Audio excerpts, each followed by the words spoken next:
Okay, we've got 7 people here, so since I did a lot in the last recording, how about I'll do 3 and you do the other 4.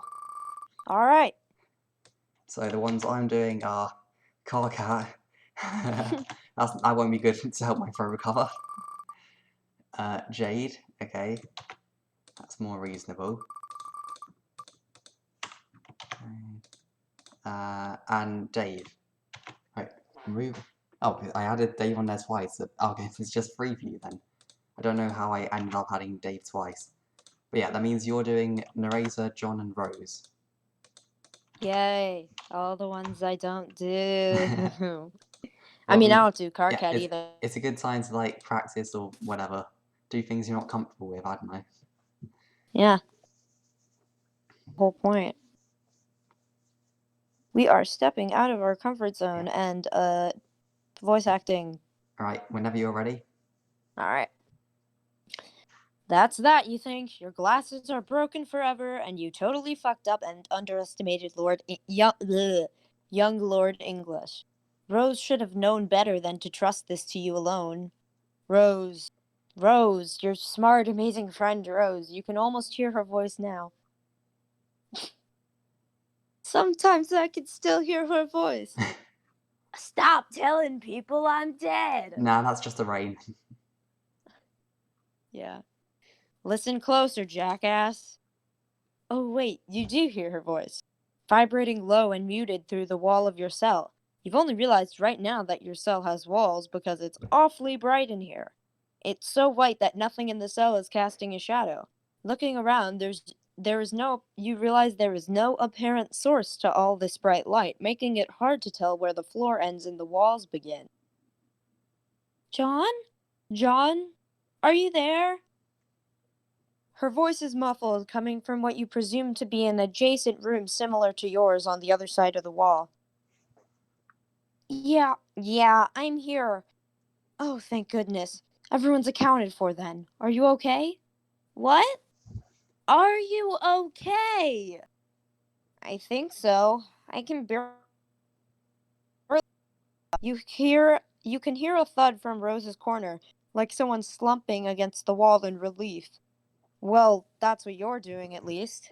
Yeah, I'm fine too, but this is kind of dorky to say out loud, but I don't feel time. That's not just me, right? You guys feel it too, or don't? Yeah, I mean, there's obviously space inside this box, but I can't do anything. It's like I'm blind. Outside the juju grows, something sharp and metallic splinters above and rains down on the top of the chest. What did my future self say it was we had to do? She never What? She... I can't hear you. She never really told us what we had to do exactly. Just what was going to happen in a really loose sort of fashion.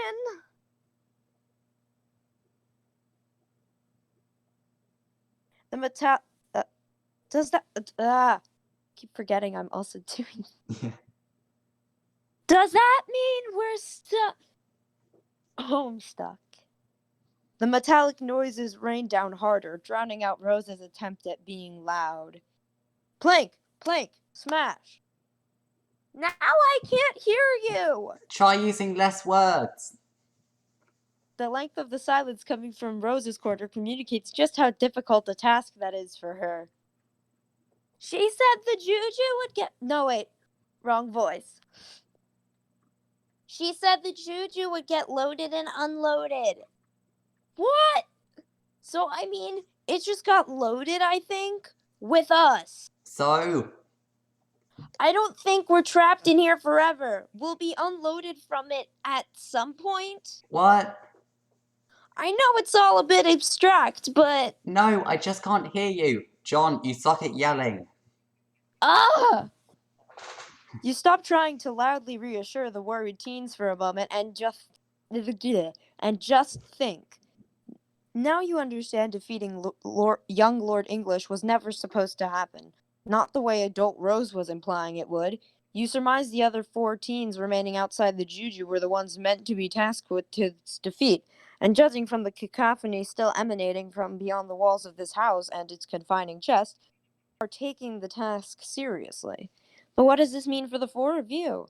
You try to picture what's going on in the battle outside, but it's not easy. Use your imagination. In your imagination, the battle is quite vivid and exciting. The coolness of the action in your mind's eye is belied by the actual sound effects booming all around you, which you can only describe as vaguely stupid. There's a lot of hysterical screaming, which, if you're not mistaken, is coming exclusively from the male combatants. A moment of silence to think about screaming Dirk, and moving on. There's a sudden swelling of energy that speaks to a vastness behind its power source, almost as if an outrageous bubble of pure hope were enveloping the stage, is how you would describe it if you didn't mind sounding ridiculous. Then you hear, "It can't be. Horses? No, not simple horses of flesh and bone. These horses are metal, if we were to believe they were horses at all." Stop using your imagination. This isn't getting you anywhere, and clearly your silly imaginative whims aren't doing the slightest bit of justice to the actual awesome things taking place out there in the heat of battle. Frankly, your theorized skirmish lost the handle on any legitimacy it might have had the moment you started thinking about horses. You figure no one will ever truly know what's happening out there. You doubt anyone would even be able to handle how incredible the raw, unfiltered account of this teen brawl actually was. So it's probably for the best. As you slip out of your fanciful conjecture, which may or may not have included a mechanical horse ambush, you overhear Dave from one of the rooms below you raising his voice to speak to either you or someone else. You're not sure. You place your ear to the floor again. He's speaking to Jade. They're attempting to reminisce again to the best of their ability to do so while shouting through a wall. Once more, you ruefully reflect on these teen versions of your friends and all the questions they must have for you, for each other. What would you even say to them? Would you want to tell them about the happy outcomes knowing they might never get the chance to experience those things for themselves? Would you tell them the sad outcomes, thus reinforcing their insecurities and suspicions that they may never be truly capable of living happy lives? You're not even sure you teen John. You'd have too many follow-up questions, which adult John is in no way prepared to answer. Would you tell them what's up with Roxy and Calliope, again having no real grasp over what's up with them? Would you tell them Dave and Karkat, uh, live in a hive together watching TV all day, and Jade maybe kinda sorta lives there too, but no one quite knows what's really going on with them? Rezi? For some reason, her name feels like nails in your heart. Makes sense, you guess, 'cause there's a lot of sharp letters in it. She had sharp teeth, too, and sharp elbows, sharp words. Terezi Pyrup was a sharp girl, and maybe what these sharp feelings are trying to tell you is you miss her more than you realize. She wouldn't have let you neglect relationships with certain friends for so long that you missed whole chapters of their lives. She wouldn't have put up with you moping around with the salamanders for so long. She would have kicked your ass for being such a loser about everything. She would have poked you in the forehead and called you insufferably lame and told you to pick up the damn phone. You would have called her a weirdo and pretended you hated it, and maybe you would have even believed you hated it. But now, sitting here in this little white cubicle contemplating your regrets, you don't think you'd have hated it much at all. Would you tell the teens that? You'd probably never tell anyone that. Not even her. Another arbitrary thought hits your brain, completely unrelated to the subject of Terezi, or what you would or wouldn't tell a bunch of incarcerated teens, or so you think. Am I depressed? You ask aloud, quite quietly enough that your friends cannot possibly hear it. All the question does is crawl back down to your throat and burrow into your gut like it lives there. And it does live there, because as it turns out, you are really fucking depressed. You're just a giant wet meat sack of self involved misery, and all that big, wet, meaty ooze drips out of your mouth every time you open it. All the time and space in the world isn't making it better. It's something you should have been doing for yourself instead of waiting around for things to get better.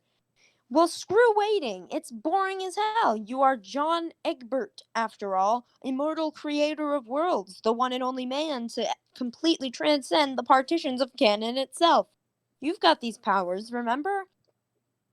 You hold up your hands and form a rectangle with your fingers and reach outside yourself, outside canon, to the place your retcon's powers come from. You focus, you strain, you contemplate with all your might a place you can zap to. Any place but here. You wait, and wait, and wait, and nothing happens. You slump back down against the wall, and your despondence eagerly meets you again. Like an old friend, ready to pat you on the back and say, "Good try, man. I'll always be here for you when you fail. Thanks, dude," you think. Rose was right. What? The juju has to unload. The what has to what? The only way out of here is for us to wait for someone to let us out. Sorry, guys. Oh. Also, I think I might have depression. So we got to hit Jane Rice and their neoliberal austerity measures. We're all agreed on that, Oh, right? God. Uh-huh. Yeah, sure. Now she's This gonna spin entire some page. shit about supply side economics, but we can't let her control the narrative in that one, because the first thing that's gonna happen once she begins deregulating the baking industry is that some sweet dumb crocodile down in Consort Land is gonna start putting sparkle glue in the cupcake mix, which isn't even a real issue, that's just surface issues. Right, definitely. I mean, Earthsea has just been play acting capitalism in the last 5,000 years, while we time skips ahead to live rad lives as gods, without bothering any of the boring shit that goes into making a civilization. Which is fine, I mean, you can't really I think expect a you bunch skipped a page. No, we have to read it. No, I literally don't know where you are. Oh, Are you page on page? 12. Page 12 about to come up on Karkat's site. Oh! Oh! Yeah. Oh. Which is fine, I Okay. mean, you can't really expect a bunch of There's teens who so didn't much finish red text. middle school to set up a sustainable form of social democracy. This isn't just blatantly rips off whatever we incorrectly thought Obama, God rest his soul, was doing back in the day. Ah. But Obama. Jane's got this old school mentality. You just know she wants to restrict Chris alchemy for the sake of growth. And when that goes down, it'll take 3 seconds flat for some nobody in New Durstown to drop the Earthsea Communist Manifesto. At which point we're in for a speedrun of either our 20th century or her 21st century. We're glitch on the map straight from Marx's clan dictatorship, which also isn't a real issue. Oh yeah, of course. Are you two even listening, or are you just making noise with your mouths? How dare you! I can't believe I'm being accused by Dave Strider, reigning emperor, of spewing endless verbal diarrhea directly into my innocent ear ducts every day of my fucking life, and making thoughtless mouth noises. Jade, are you hearing this? I'm scandalized, especially when there are much better things we could all be doing with our mouths. Pardon?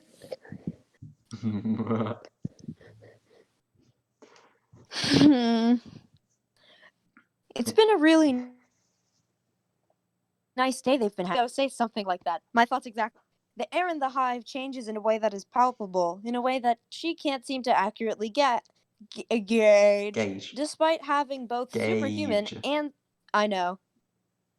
I started saying gauge and then I was like, Because gauge. it's Dave Cat. It's Gauge.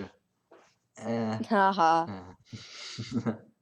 She's lying on her stomach on the floor, chin in her palms, glasses slid down to the tip of her nose, kicking her legs in the air. Elements of her outfit resemble her god-2 jammies, peasant skirt, sparkly flats, and a bold choice in striped tights. Her tail swishes from side to side, you know, the one that she didn't have in Homestuck, showing way too much of her thigh, which isn't really all that delicious considering 3 of her bras are thrown over the back of the couch where she crouched last night, So she does and the have a night tail. before that, It's God tier, and the Jade. better part of the 7 years before that. No, but in actual Homestuck, Hussey was like, don't give her a tail. Oh, okay. She just got a tail in between the however much time passed. There are other personal effects of hers in the living room, too. Plants on the windowsill, her bass guitar sitting in a corner, a horrific-looking periodic table that Dave made for her 17th birthday pinned above the stairwell. He typed it in Comic Sans, and then deep-fried it to oblivion with JPEG artifacts. Everyone in this room knows each other way too well, so what happens next goes a little like clockwork. Says Karkat for like 30 seconds straight as he retreats into the bulk of his sweater. He scoots a half foot to put his back against the couch when Jade pushes her glasses up the bridge of her nose and looks at him. And Dave, which is preternaturally perfect timing, I didn't say that word right, but whatever, sweeps a hand over his tablet to bring up a new PowerPoint slide on the TV. He returns to his Comic Sans written political presentations, gruesome artifacts and all, with the grace and proficiency of a man who has diffused an awkward situation in his own household many times per day, every day, for many years. Anyway, we all know that the real issue is troll reproduction. This election season is going to be so jacked up with dog whistles, Jade will never sleep again. Worth. Yo, get ready for the top propaganda hits of the year. Alternia, brutal eugenics-based space dictatorship. Not untrue. Troll Homeworld, Lord of the Flies nightmare scenario where kids murder each other just to get the chance to grow up and murder other aliens instead. It wasn't that bad.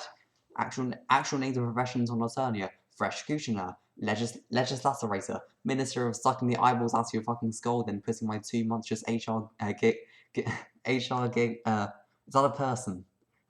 Tier troll dicks up in there and just mashing your shit as your brain with them. You made that last one up. Also, it was disgusting. Grow the fuck up, you utterly contemptible, potty-mouthed cunt.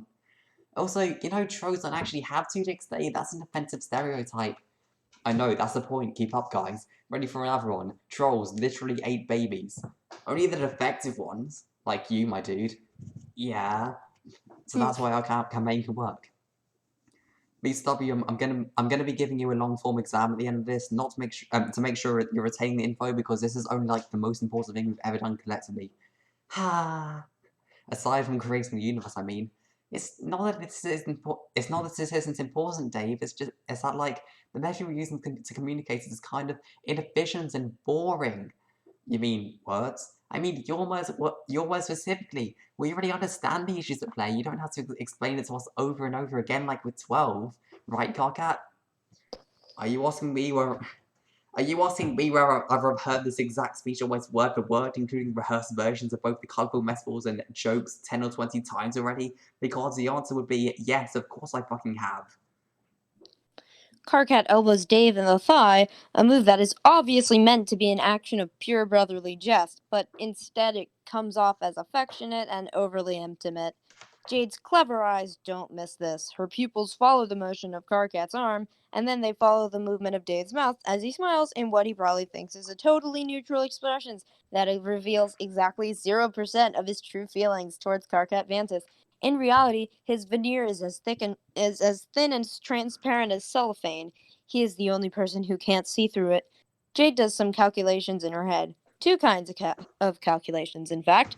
Mathematical and mathematical ones and personal ones. So, do you want a projection of the first year's history economy down to decimal with a 0.3% margin of error? Because that's the thing I can do to make you stop talking about this stupid election for 10 minutes. Damn, hit me up, girl calculator. I don't think you're wrong about Jane's plans.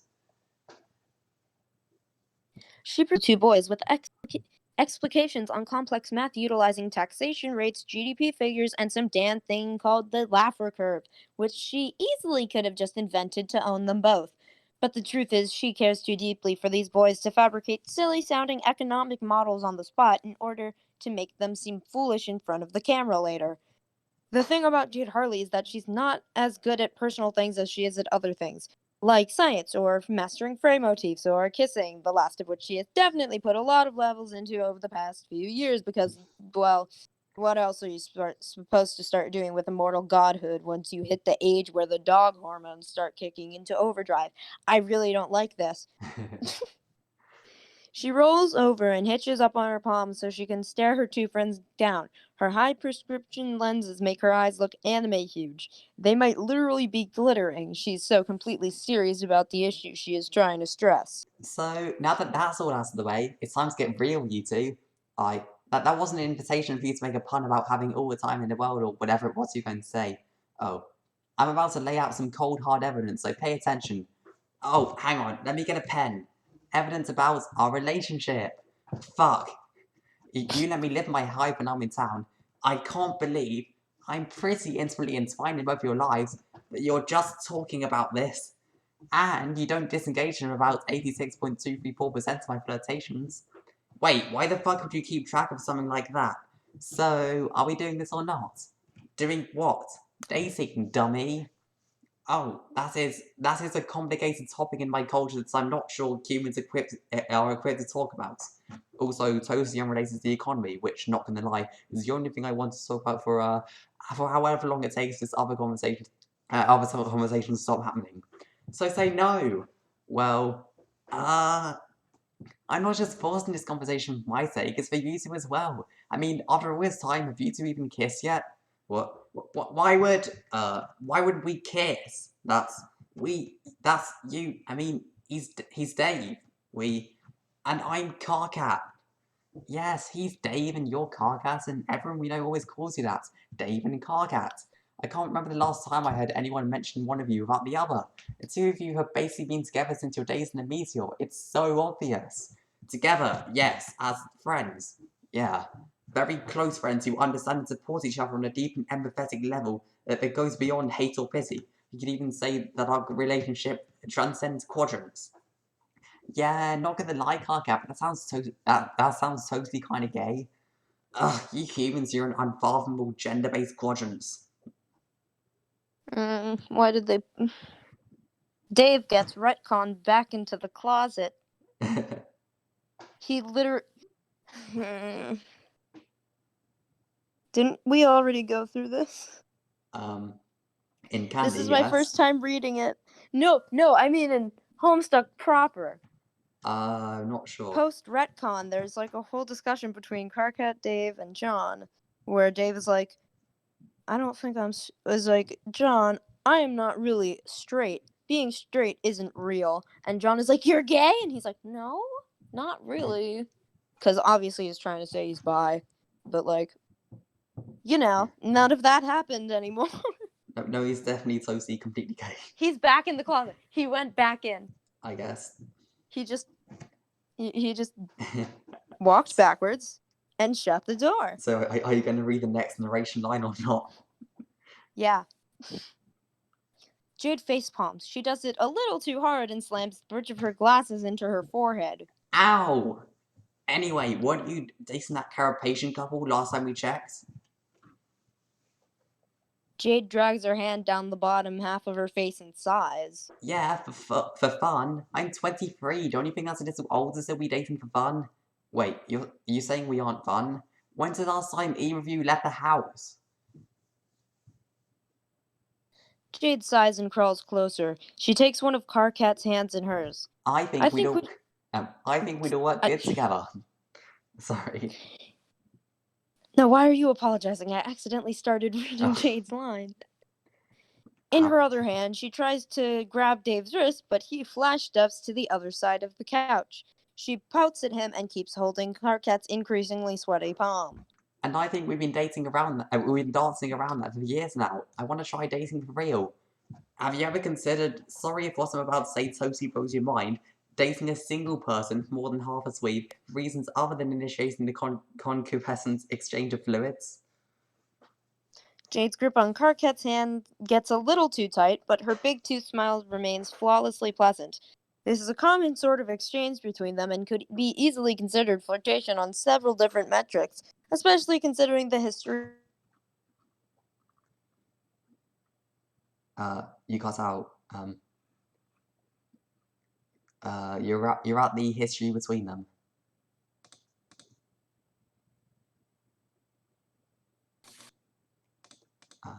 Hello? It disconnected me. I'm sorry. You're at the history between them. Oh. Especially considering the history between them and the sheer level of black flirtation that Karkat accidentally indulged in during his insecure youth. He doesn't even pull his hand away.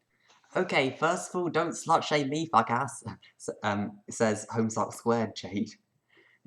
Second of all, that's what I'm trying to do here. Third of all, Karkat, aren't you from a culture where people were expected to engage in romantic relationships with up to like 5 people at a time? That's not the same thing at all. Oh yeah? Explain the fundamental etymological difference. What the fuck? Okay, Jade, I think there's a flaw in your approach here, because you seem to think winning an argument on super clever logical grounds is going to get a couple dudes to break down and fling themselves to you in, like, a sexual way. Well, it usually does. Oh my fucking god. Jade is horny. What can I say? This earns Dave a look. A long, sad one that has Jade messing with her glasses again so that she can peer right at him and apply some of that more faulty personal math to his facial expression. Dave? What? Is this about Obama? What? No, Dave, are you in love with Obama? Jade, Jesus, where'd you get this shit from? Is it about Jesus then? No, Jesus wasn't even real. I know he wasn't real. Wait, are you saying Obama was real? Yes, Obama was real. He was a president. All this time I thought Obama was like an aspirational fiction character that you modeled your life after. I can't read. Like Snoop Dogg or Nicolas Cage. This is fucking incredible. They were both real too. I know that you grew up on an isolated island in the middle of nowhere and everything, but didn't you have like access to the internet? Wow, well, I'm sorry I wasted my whole childhood filling my head with pointless things like astrophysics and scenery numeral systems that allow me to do complex equations in my head. No, dude, that's kind of fucked up. Karkat, stop laughing. Jay's fucked up childhood isn't funny.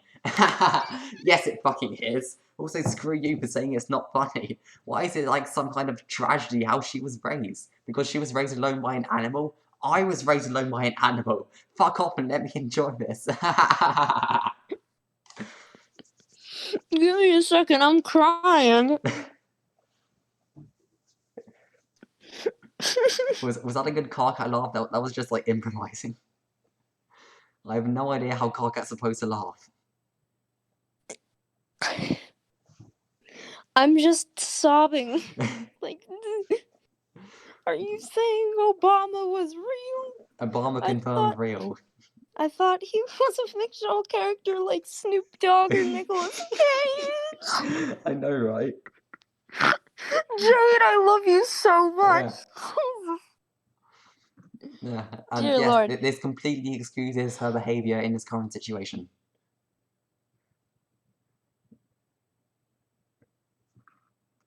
Hello? This is. Oh, there I you just. go. Well, you heard it here first, Yeah. folks. Obama, Snoop Dogg, and Nicolas Cage aren't real. Yay. Okay. Karkat has finally pulled his hand away so that he can clutch his stomach. He's laughing so hard. Jade gets up and stalks over to where Dave is awkwardly covering at the other end of the couch and snatches his tablet from him. There's a ripple in the room that makes it clear their god tier powers have just clashed against each other.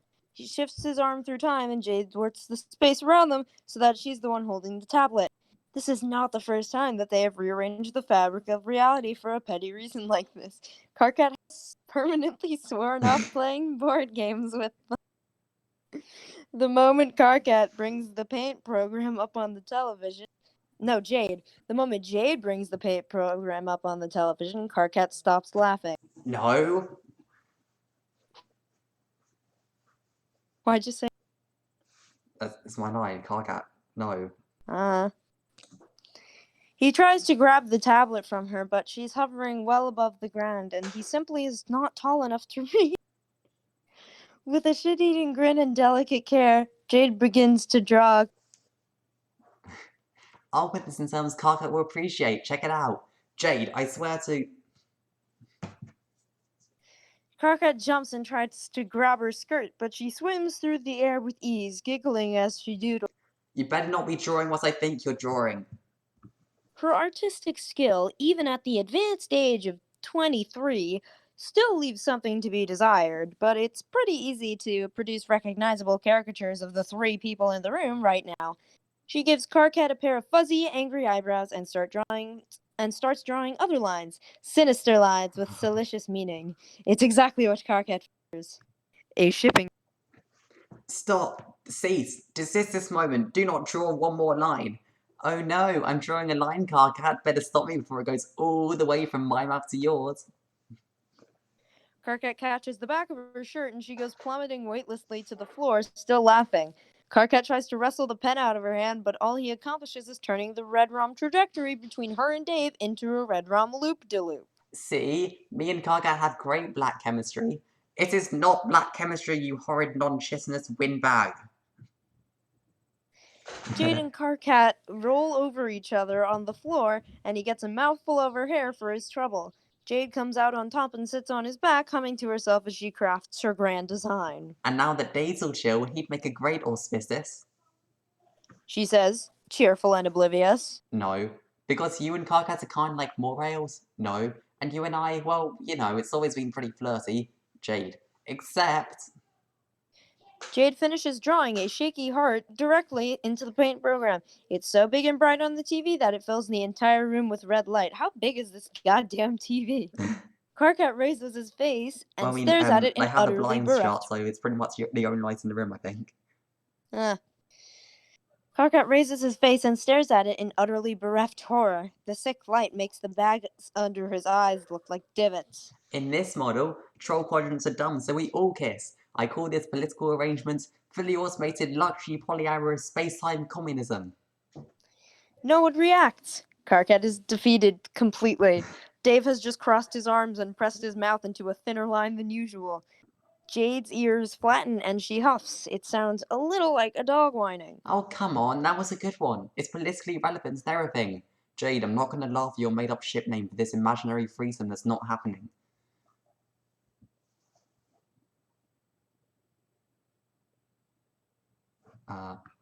Yeah. Jade rolls her eyes and tosses both the tablet and pen over her shoulder. Dave flashes across the living room to catch his very expensive computing device in both arms. The pen bounces off his forehead. Jade dismounts from Karkat's poor, abused, terribly mortal spine and brushes down her skirt.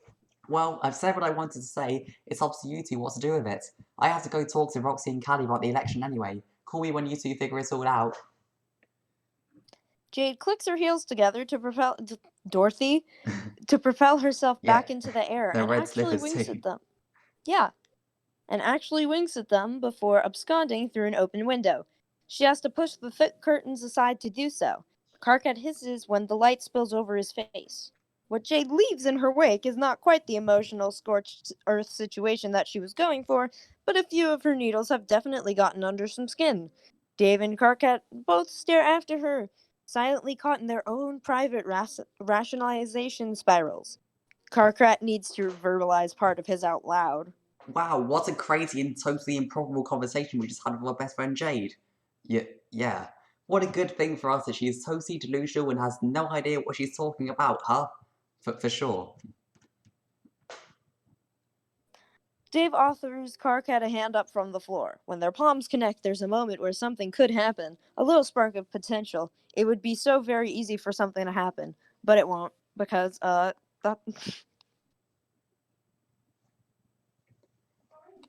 Wanna play some Troll Tony Hawk?